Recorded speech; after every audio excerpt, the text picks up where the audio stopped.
Welcome to the Unscripted SEO Interview Podcast. Yes, it's 100% unscripted, 100% unrehearsed, 100% unedited, and 100% real. I'm your host, Mark A. Preston.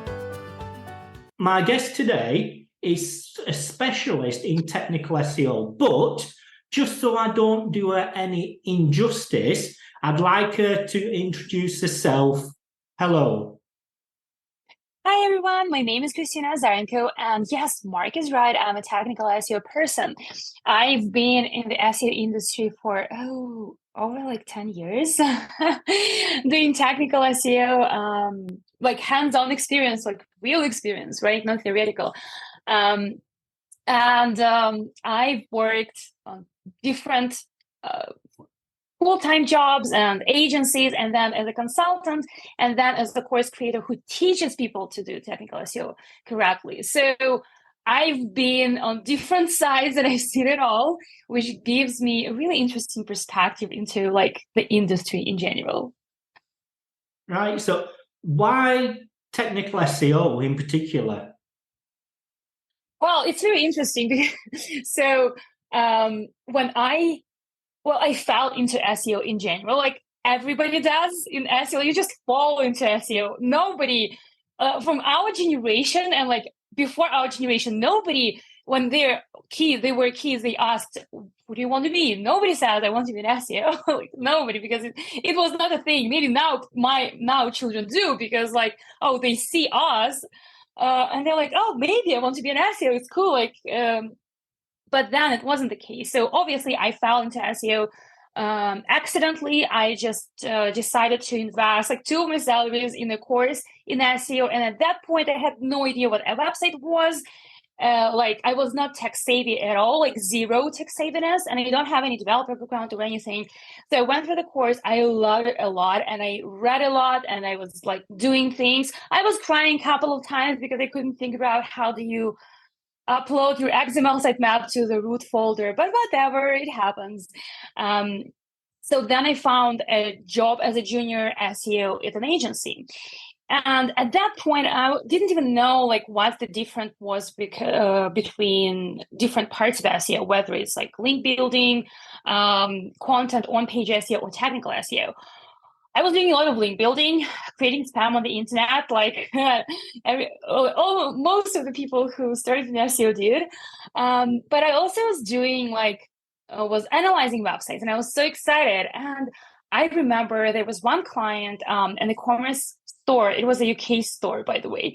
So it was a huge UK store. And I realized that they had like lots of duplicate content on the website, and they recommended a duplicate content strategy where we would implement canonicals, and like they implemented, but nothing would happen. So I was like, okay, what's going on? And then I started looking at the implementation very thoroughly, like the things that I sent versus what was implemented. And believe me or not, but instead of href, they implemented href, which like just a random combination of letters, which doesn't mean anything. So obviously Google couldn't treat it. And that's when I realized that the devil is in the detail when it comes to technical SEO. And it was so fascinating to me. So then I realized that, that's what I want to do. I want to have more control, because in technical SEO, you have more control than on page, in my opinion. And you also need to be very attentive about because things might not be the way they look on the surface. You need to be able to look under the hood and see if they're actually correct. Yes. Well, before I got into this industry, I was a qualified mechanic. So looking under the hood was my profession. That's your job. You can't just sit behind the wheel and think, oh, yes, it's broken, without actually looking under the hood and, stripping the engine down and working out what's going on. And I find that mentality of diagnosis and problem solving is a lot like the SEO part of it. And I think, I love it. The technical, but that's probably why I get the mindset I have now, because I'm used to diagnosing things. But from technical SEO perspective, I've always said that, well, if the machine is broken, the engine's broken, then there's no point trying to drive more people to the website if it's broken. And I think a lot of people just see technical SEO as, oh, well, can I get my pages indexed? But it goes far deeper than that. From your not from your perception and from what you've seen, what tends to be the biggest sort of technical SEO problems out there? I think it really depends on the website. Like when you would talk about smaller websites, usually they're just like they index the whole website. It's like, oh, that's going to be a very easy win, or they disable crawling on the website. But that goes about like really small sites. But with bigger websites, I'd say the problem, like the fundamental problem, is that the structure is broken. And what I mean by that is like, okay, let's say a website has all types of pages that they need to have. Let's say it's in e-commerce and they have product and they have categories, amazing. But then they have pages like search results. Then they have pages like created by faceted navigation. And then, okay, they don't have any processes to handle those. And they really influence badly the good pages, right? The pages that we want to rank. Either they take too much of crawling budget, or they showing up randomly instead of the real pages that we want to rank. All sorts of things, right? But there is usually no structure between, okay, these are the page templates that we have. These are the page templates that we want to rank. That's how they're connected to each other by internal links, right? Whether it's in-text internal links or whether it's link blocks, which I love a lot. And these are the pages that we want to ignore. And then how we want to ignore them. Do we no index them, or do we disable crawling for them? Not both. Or do we canonicalize them to other pages that we want to rank? So I think fundamentally, this is the biggest thing that a lot of websites are missing. Right. Now, I can't remember when it was, but you decided to give the job up to do technical SEO educational material yourself. Now, what spurred you on to make that decision, the big move from a regular income to, I want to educate people myself on technical SEO? Did you find that there was a missing need for it? Yes, I think, well, first of all, I'm a continuous learner. And when I say that, it means that I don't only like go on YouTube or like read blogs. There's nothing wrong with that. But I buy courses. I buy courses all the time and I go through them. So it helps me to get shortcuts to get to the end point when I want to be much faster. So that's why initially, and my SEO career, as I mentioned, started with a course. So I know this works. So, and through my whole career, I was usually accidentally in the company. I was the one who would train people, right? So in my first job, after 6 months, and I was just a newbie, right? After 6 months, I started training people who were working much longer in that company, just because I was fascinated and excited and I loved it, and they not necessarily cared a lot. So they didn't want to go this extra mile and learn. So I was like, okay, we need to adjust our processes. This doesn't look right. So let me create these processes and teach them. And this happened through the whole career. So when I quit my job in 2019, I decided, okay, so I'm going to work with clients and I'm going to teach people too. So I created my first course. It was on general SEO, like all aspects of SEO. And then I realized that the aspect that I love the most and that people love the most, how I teach it, is technical SEO. I remember it was like 7th model in my course, and it was the biggest model, the longest model, and people loved it the most. So I was like, okay, why won't I then just go and create technical SEO specific training?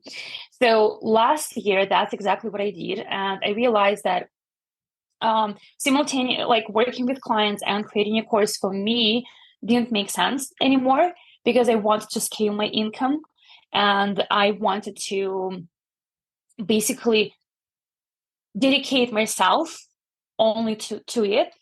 And I made this leap, and it was great. It has been really great. And I know that technical SEO is the thing that people like. If you take 100% of SEOs, the biggest percentage of people who are in SEO, they will be struggling with technical specifically. It's just because usually people start with like either link building or on page. And then technical, they understand, oh, there is something more. But usually they have this limiting beliefs like, oh, I need to be a developer. I'm not a developer. I don't know how to do that. Oh, it's intimidating. I can't look at the code. Like, no, just like, So, and I'm not a developer, and I knew exactly what I need to do and what I need to know in order to be successful in technical SEO without being a developer. So I knew that I had this perspective, and I also created my whole like method of understanding technical SEO. And I knew that so many people will benefit from it. That's why I made this jump and decided to go into teaching. Yeah. One thing that you mentioned there that's so relevant is so many people that I've spoke to do think that in order to be a technical SEO, you need to be a developer. You need to understand how to develop. But surely you just need to understand the principles and what you're looking at to get the developers to fix it.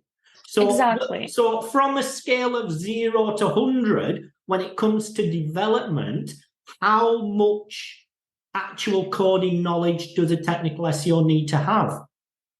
Okay, so I look at it differently, because for your question, I would answer 0. But hear me out. So when people say that they need development background in order to be successful in technical SEO, what they mean is that, oh, I should be able to fix it. Well, if you want to, yes, but I believe that everybody should do their job. If you're a car mechanic, it's your job to fix a car. If I'm just a driver, is it my job to fix a car? Well, it would be nice if I can change oil, but like, do I actually need to do that? Not really. I'd rather go to a mechanic who has this specialty to do these things, right? Because I'll trust them much more than I'll trust myself, because I have so many more things, and I'll be a generalist anyway. So first of all, I believe that everybody should do their job. The second thing that people think when they say that they need technical, that they need development background, is that they feel insecure while talking to developers, and they say, "Oh, something between the lines. Well, development background makes me dangerous enough, right?"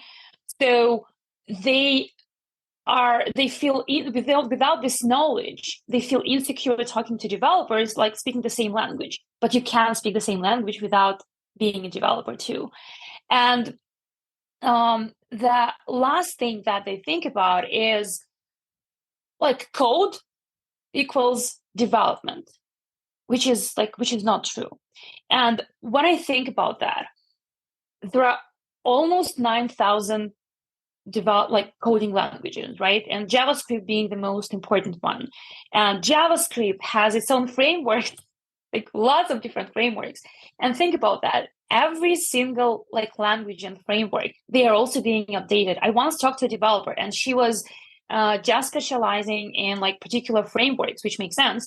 And she's like, I need to be on top all the time because they're being updated.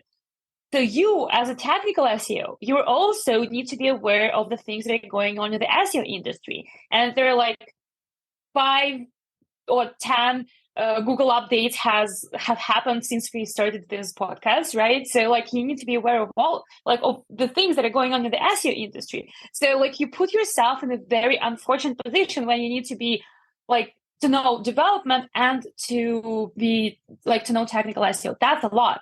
So instead of being a developer, what I believe in that you need to have deep understanding of technical SEO, which means, well, yes, you need to know what a canonical is, and you need to know what it looks like in the code. You don't need to code it. You don't need to code from scratch a page, but you need to know web standards. You need to know, oh, okay, this is an internal link which is added with web standard. Oh, and this is an internal link which is added as a JavaScript event. You need to know the difference between them. Between them. Do you need to code this? No. Do you need to know the difference? Absolutely, yes. And you need to know the HTML structure of a page. And you need to know what doesn't go in the head section. You need to know how browsers process pages and what the difference is between how browsers render pages and how search engines do that, right? So what I realized is that all this is so much better than trying to like learn coding, and it works so much better. And I had clients who would say, oh my god, like Kristina is amazing because she understands coding, she can talk to developers, and she can tell them exactly what they need to do. Yes, I can do that without being a developer. So that's exactly what I want people to understand, and that's exactly what I teach, because you are setting the bar too high and unrealistic for yourself if you want to be it all.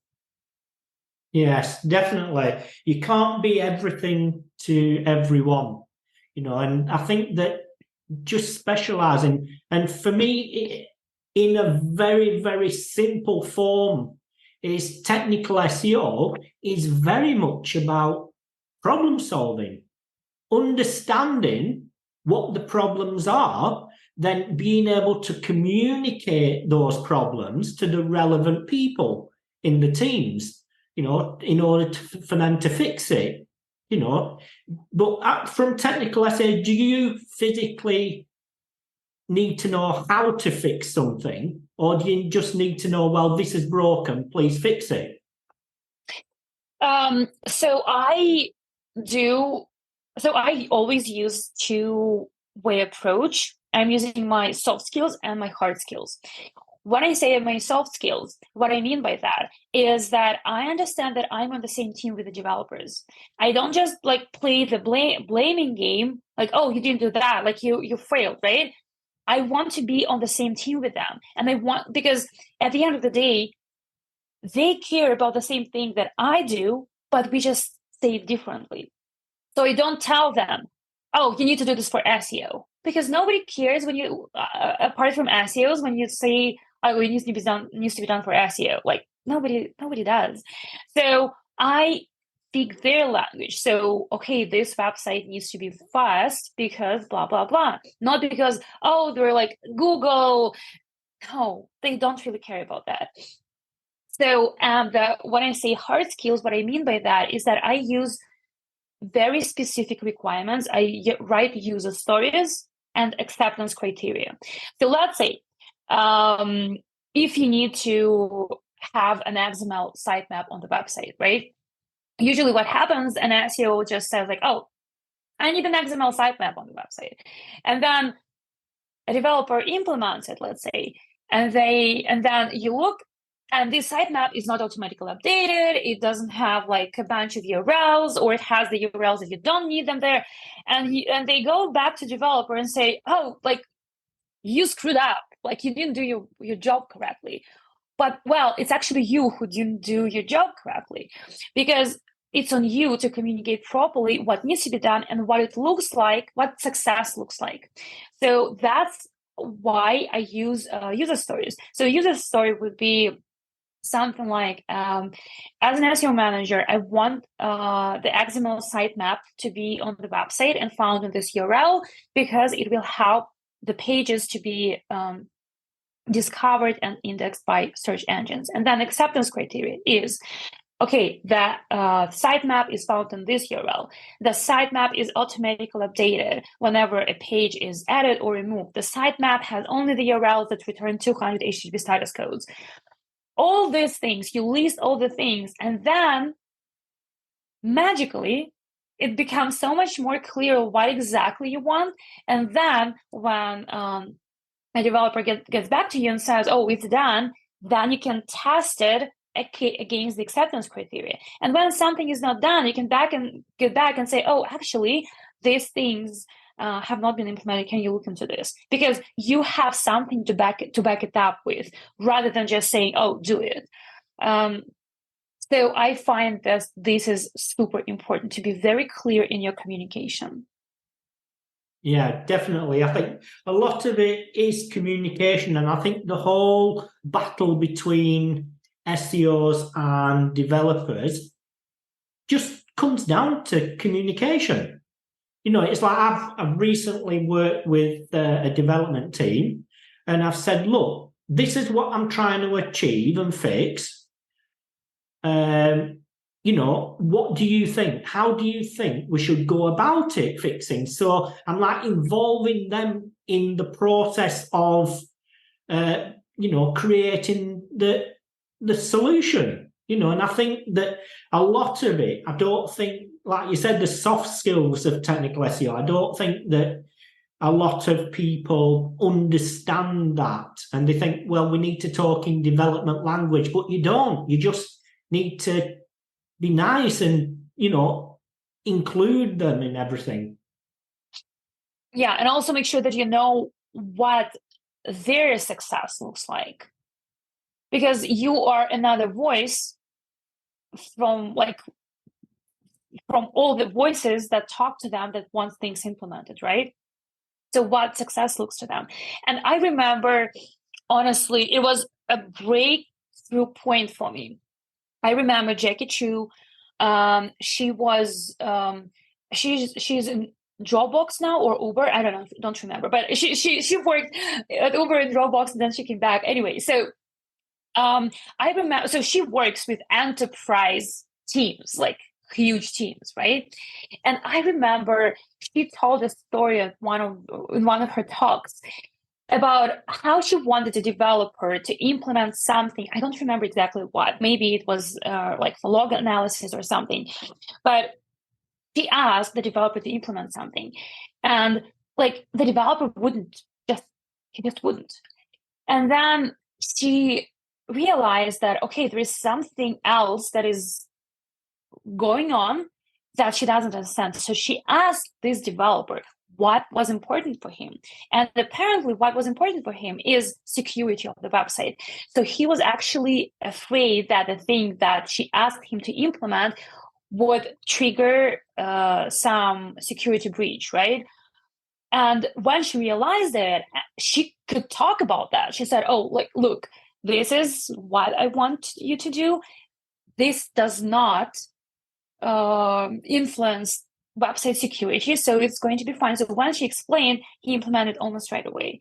So that's what I'm saying. Like, this is an example of soft skills. I realized that I was doing it like unintentionally a lot of the times, but when I heard this story from Jackie, I'm like, yes, that's exactly what a lot of the times we're missing. And I get it. I honestly get it, because as SEOs, I think that we need to be like the most multifaceted people ever, because we, especially in technical, sometimes you just be like, okay, I don't want to talk to anyone, but you need to talk to people because you need to get things implemented, right? And you need to be heard. So you need to be a good communicator, and you also need to be pretty tech savvy and understand how things are working on a deep technical level. Yeah, definitely. Now, for SEOs out there that, they've done all the foundational stuff, they've got a base and overview of things and want to specialize in something. If somebody's thinking about specializing in technical SEO, what should they be understanding? What would determine them, yes, technical SEOs for me or not?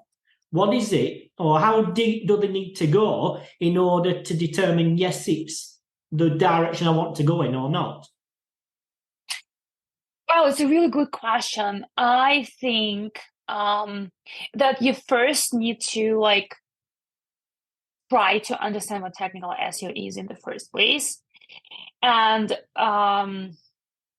maybe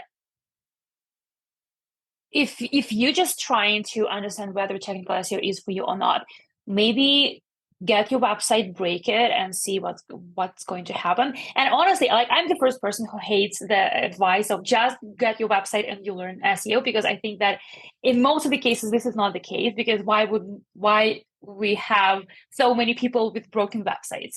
And they don't magically become SEOs once they register the domain and set up a website. But if you are not sure what way you want to go, test it, experiment with it. If you what I'm doing now, for example, with my main website, which some people think is crazy, I think is just pretty fun. I disabled crawling for my main website to see, okay, what is going to happen. So this is an example of a test that I can do and see, okay, what's happening. And then if you're testing with your own website and you are really fascinated about, oh, okay, did Google pick this up? Okay, what are the crawling stats in Google Search Console? If you are fascinated by it, if you find yourself going through the rabbit hole and trying to understand what these things are, then technical SEO is definitely for you. I find that technical SEO for me in general, and I said, I came not from not tech savvy background. I had no idea what things were. So I taught myself to be tech savvy. What technical SEO helped me, I never realized that this would be a thing. But first of all, I now can figure out any online tool out there, maybe except for Slack. I hate so many things that it has. But when I need to set up for my online course business, right, there are a lot of things that I need to do and that are going on behind the scenes. So when I need to figure something out, it happens like this, just because my brain thinks in the right direction. Plus, when I plan something, being a technical SEO, what it means, I look at everything from the bigger picture, and then I go deeper and deeper and deeper, because that's how I look at the website. Okay, what are the pages and page templates that there are, right? And then what I want to do with each of them. So it really helped me to think like that. If this is something that you want to achieve, if this is something that you already have, then most likely technical SEO is going to be for you. Yes. Yeah.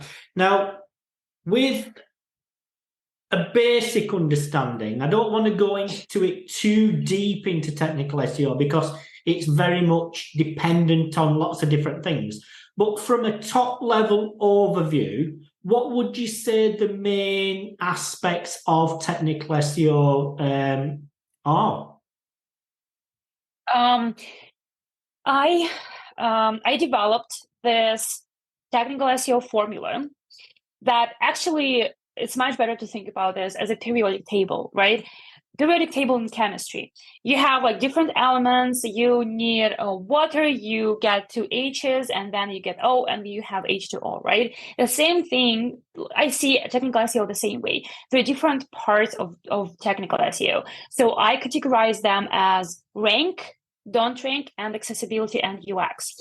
So in the rank part, we see, okay, there is a self-referencing canonical. So, and rank means that I want this page to be ranked by Google. Okay, so I want this page to be ranked. It means that it needs to be allowed for crawling. It needs to be allowed for indexing. It needs to return to 100 HTTP status code. So basically understanding crawling and indexing, and then basically what the page should have, the right canonical tag pointing to itself, or zero canonical tag is fine as well. So I want this to happen. Plus, I want things from the UX and accessibility bucket. I want the page to be secure. I want the page to be fast. all these amazing and accessible, all these amazing things, right? So, and if I want the page, and if I don't want the page to rank, then I decide, okay, do I want Google to crawl it? Do I want Google to index it? Should this page be canonicalized to itself or to some other page? So these are this is how I think about, and even on the page template level, this is how I think about technical SEO, so that I can understand what exactly do I need to do with this page to maximize the impact of this page on the website, or to minimize its negative impact, right?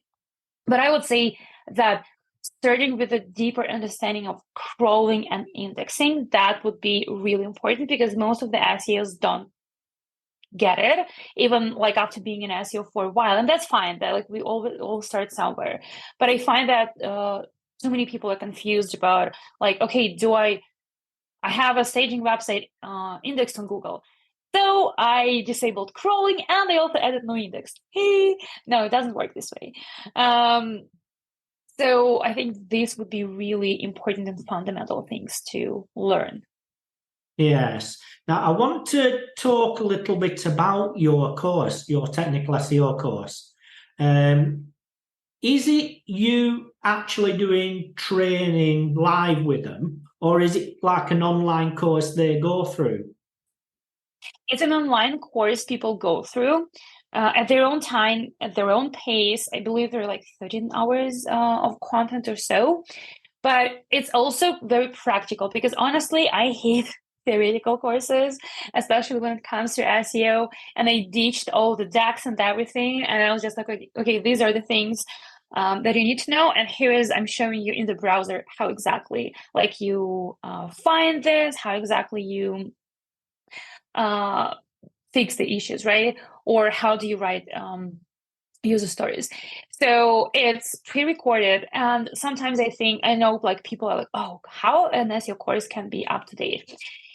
For me, well, first of all, I update the course when it makes sense, but it's not my intention to give people 60-80 hours of content that they will not ever watch. My intention is to help people to understand, to start thinking as a technical SEO, to get the technical SEO mindset.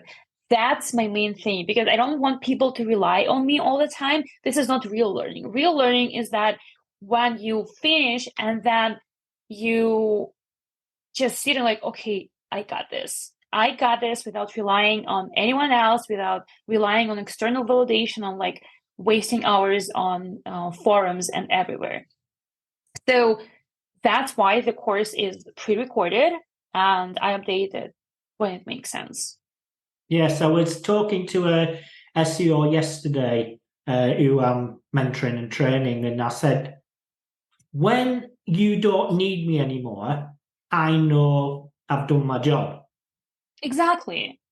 Exactly. I'm not a drag to get people dependent on me, right? I really want people, and this is one of my goals, is to help people to rely on themselves, to rely on their knowledge, because that's where your expertise is. If you always just keep looking on forums and online and you get this conflicting advice, you're just stuck in the impulsive vicious cycle. You're just I don't know anything. But if you can rely on your knowledge and then you add your experience to that, right? That's the best thing. That's where magic happens. And it doesn't mean that you know 100% of everything. Nobody does. But you are confident when you don't know. You are confident that you can figure out, because you know this whole structure. You were a mechanic, right? You know how cars work. I don't know anything about the cars, but I, for some reason, decided to make this example. You know how different cars work, right? And you helped with the agent with Hyundai, right? But agent for Honda is going to be different. But you can figure out. You can look at the manual, because you know where to look at, right? You can look at the manual. You know exactly what to ask, even if you Google or even like what chapter you need to look at in the manual, but you can figure it out. So because you have this fundamental core knowledge that you can rely on, that's what I want from people. Yeah, definitely. Would you say your job then is to give people an understanding of how to problem solve? I would say yes, how to problem solve and how to how to make sure that everything works properly with website, like from the technical SEO perspective. Because, well, in some cases, like in most of the cases, yes, we are problem solvers, but also we are these kind of people that if everything works properly and you made sure that it works properly, nobody knows about it, about you. So I remember there was some story about I don't remember what company it was. I'm really bad at like remembering these things, but I remember the essence. So there were mechanics in the like factory or something, and usually people are paid by hour, right? So obviously, if more things break, the more time they work fixing it, the more they could make, right?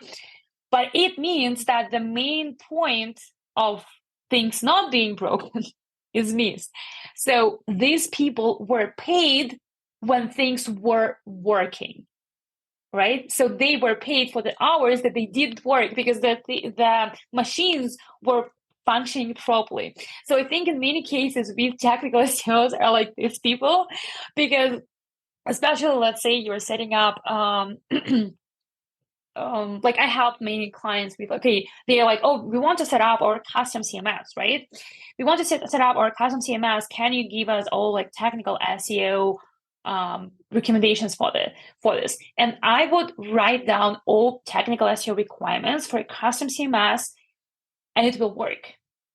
If it didn't, then I didn't do my work properly. But if it does, they might forget about me, but I did my job properly. Yes, So, yeah, definitely. So, sometimes, people only remember you in the moment, and that's a case of many different things. But for you personally, what makes you passionate about what you're doing? well, there are two things. In general, like in SEO, in technical SEO, as I said, for me, the devil is in the detail. Like I've seen so many things, so many fascinating things when you just look and they look good on the surface, but then when you dig a little bit, things don't look good. So that was really fascinating to me.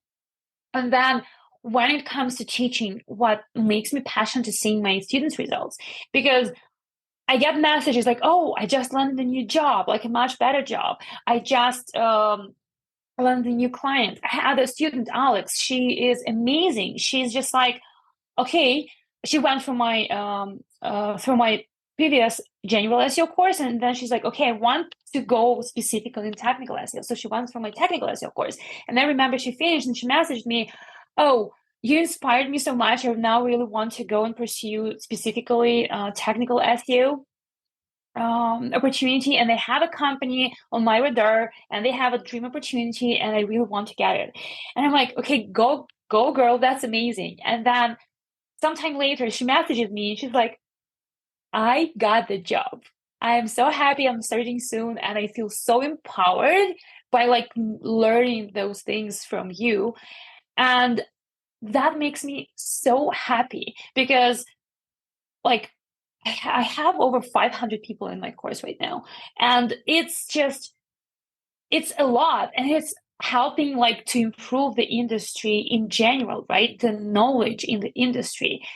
And I'm just thankful to the industry in general. And this is my way to give back and to help people to be much better at their jobs and to get better opportunities. That's what I love. Yeah, I can totally relate to that. It's as you're aware, I do provide training myself, and I think it was last week somebody who I've been there for the past 5 years, started as a junior, texted me and said, Mark, I'm so excited. Thank you for everything because I've just secured a head of SEO job. And That's amazing. that for me personally, it's not about money, it's not about things, it's about helping to make a difference. Yeah, exactly. And that feeling, obviously we need to pay the bills and everything, but that feeling is something money cannot buy. Right now, technical SEO. What would you say to all the people in the industry out there to say, well, technical SEO doesn't really matter because it's all about the content? I would say that, okay, I'll tell a story. I worked with one of the clients and we recommended the best pages for them. They finally created these pages. And like the content was really great, but then Google wouldn't pick this up. Google wouldn't see those pages and wouldn't index. And when Google can't index, obviously it can't rank. So I looked into this and they had a JavaScript issue on these pages. And it's funny because it was like a company providing development education, right? So I think they went too smart with it.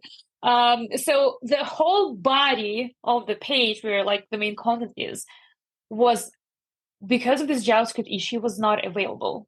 So like obviously Google is looking at this, it says only the main navigation, the footer, is like, oh, you don't want these pages, right? So the thing is, even if the content is really great, it doesn't matter unless it's indexed and ranked. And it was a really great reminder that all things should work together. Of course, if you have like a well-optimized website in terms of technical SEO, but there is no content, the website is not going to rank really too, right? But these things should work together. And I remember also people coming to me when they were enrolling in the course, they always ask, I have an onboarding form, and I ask them, okay, why did you decide to join? And many people would be like, I provide content, but when clients come to me, I see that there is like something going on with their website, that all my work, like all the content that I create, it will not have as big impact as it could have, right? And then they realize that they're lacking this knowledge to solve this issue. So that's why they decided to join the course. But the thing is, nothing exists in just like silos. All these things are important. Yeah. Everything has to work together. I explain it as though it's a big jigsaw puzzle, and each piece of the puzzle plays a part, and they all have to fit together. Now, regarding your Chrome extension, I know lots of people who are using it, and it's like become the lifeblood of everything they do. It's saving them so much time and effort. I mean, it's I mean, for me, it just makes everything, easier at a glance. What made you want to create that SEO Chrome extension? Yeah, so the SEO Pro extension, I mean, I love it. And honestly, it might sound selfish, but initially I created it for myself because I was using another tool which was like pretty similar, but honestly the UX was shit and I didn't love using it at all. So I was like, okay, I need something that I will actually enjoy using and that will give me the information that I need. So I sat down and I wrote down like all the requirements and everything. And my husband is a UX UI designer. So that's why the SEO Pro extension looks so good. And so many people say, oh, finally someone with eyes, right? Because it's created by a UX UI designer. So and I was just like, okay, that's what I want to see. That's how I want things to look like. And then it just exploded. I think I got like a couple of thousands of users within the first month. Now we're about like over 70K users worldwide, which is crazy. And I love adding, like at this point, we like don't have any bugs that I'm aware of, at least. So it's only building on it. So I have a roadmap of things that I want to add, and I'm very strict about like how I view the extension, because some people are like, oh, it needs to be competitor research, it needs to be this, it needs to be this. I'm like, this is not my vision. This is not like at all for everything. Because if I start doing everything, then it will not be good at one thing that it does. It's showing you the information right away, all the SEO information about the page right away in like 3 seconds, right? So initially we started with fewer features. Now we also have like cobalt vitals, word count. And my next thing that I really want to add is checking the difference between the source code and the rendered HTML, because rendered HTML, like now the extension will show you the information from the rendered HTML. So I want to add like the difference between source code and rendered HTML. That's somewhere on the roadmap for the next year. But yeah, as I said, like initially I was creating it for me, and I'm using it myself every single day.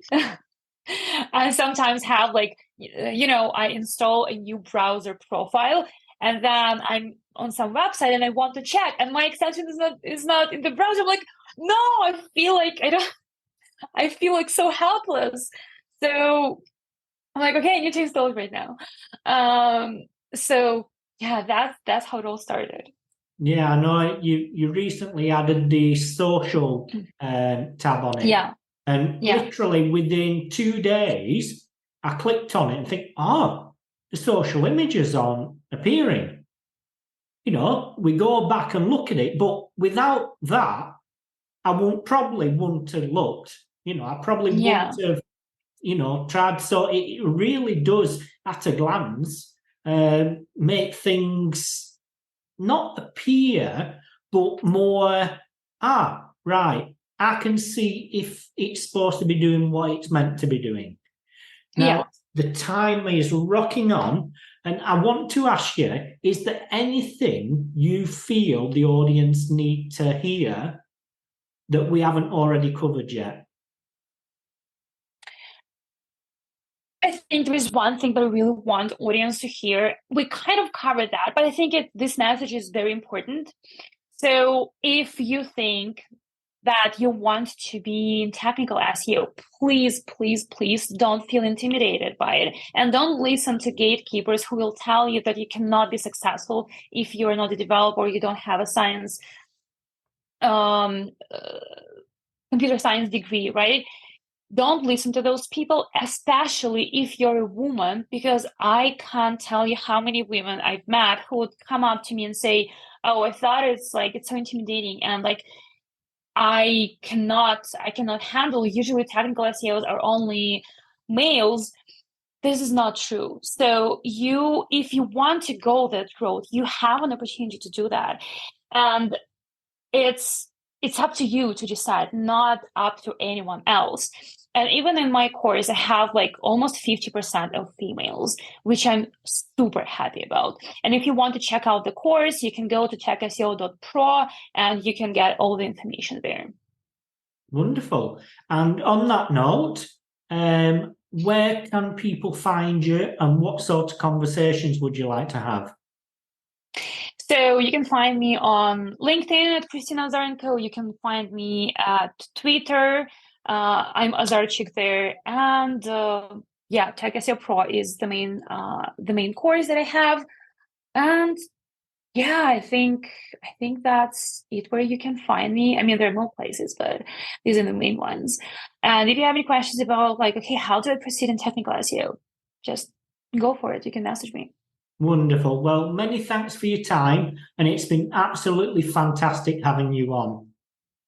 Thank you so much, Mark. Thank you so much for everyone who is listening, who is watching this. You are amazing. Thank you, thank you, thank you.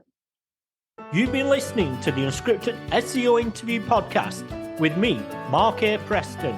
Join us next time as I interview more top SEO professionals.